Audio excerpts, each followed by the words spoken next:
Bonjour les amis, petite vidéo rapide car l'actualité nous l'impose. Donc on voit que aujourd'hui nous sommes le 16 avril 2025 et Nvidia est en chute libre. Alors pourquoi est-ce qu'Nvidia est en chute libre? Est-ce qu'il s'agit encore une fois des histoires des tarifs douaniers qui ont été imposés par Donald Trump? Eh bien non, il s'agit d'une autre restriction. Ce qu'il faut savoir, c'est que Nvidia a déjà des restrictions pour l'exportation en Chine. Comme vous le savez, l'intelligence artificielle, c'est vraiment le domaine le plus chaud au niveau stratégique dans l'économie. Et depuis l'an dernier, Nvidia fabrique une puce qui a été réservée pour le marché chinois et qu'on appelle la H20. Ça avait été déjà travaillé sous la présidence de Biden et Nvidia avait eu l'autorisation d'exportation de cette puce qui est en fait un dérivé moins puissant des puces les plus puissantes d'Nvidia. Donc on voit que ça a été fait spécifiquement pour le marché chinois. Sur le plan technique, la puce H20 sera donc une version castrée du GPU H100 de Nvidia. Donc on voit, bon, après différents détails techniques. Donc ça a été conçu spécifiquement pour la Chine.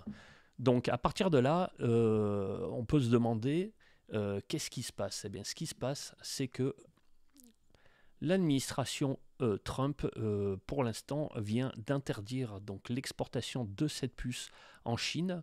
Et donc la Chine, donc Nvidia, on voit, perd 5,5 milliards de dollars qui sont déjà engagé pour l'exportation de cette puce-là en Chine.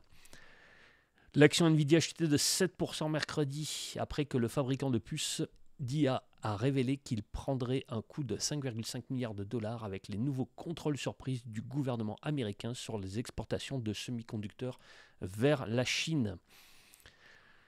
Notamment, aucune licence pour l'exportation de GPU en Chine n'a été accordée. Donc ça veut dire que pour l'instant, sauf nouvelle décision de l'administration Trump, eh bien, Nvidia perd 5,5 milliards de dollars. L'entreprise prendrait un coût encore plus important en termes de revenus, probablement jusqu'à 10 milliards de dollars de pertes dans les prochains trimestres. Donc, ce qu'il faut savoir, c'est que Nvidia, si vous n'êtes pas encore au courant, a vraiment le monopole total sur tous les centres de données pour l'intelligence artificielle. Il n'y a aucun concurrent. Et la Chine représente à peu près 13% des ventes d'Nvidia.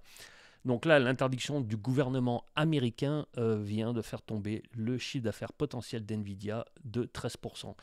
Le rival d'Nvidia, AMD, a également chuté de près de 7% mercredi, car la société a déclaré dans un dossier que ses exportations de puces vers la Chine seraient également limitées, ce qui aurait coûté aux fabricants de puces jusqu'à 800 millions de dollars. Les autres actions de puces, Broadcom, Qualcomm, ont chuté de 2%, ainsi qu'Intel de 3%. Donc on voit que ces décisions-là impactent grandement la tech américaine. Et comme ça impacte la tech américaine et que Nvidia est une des plus grosses capitalisations boursières mondiales, eh bien ça impacte aussi les indices boursiers, donc le S&P 500 ou le Nasdaq. Et donc par conséquent, tous les fonds négociés en bourse, tous les ETF que vous avez pu prendre, qui sont appuyés sur l'économie américaine, vont tous baisser. Alors on croise les doigts et on espère que cette décision-là sera renversée dans les jours à venir. Ciao.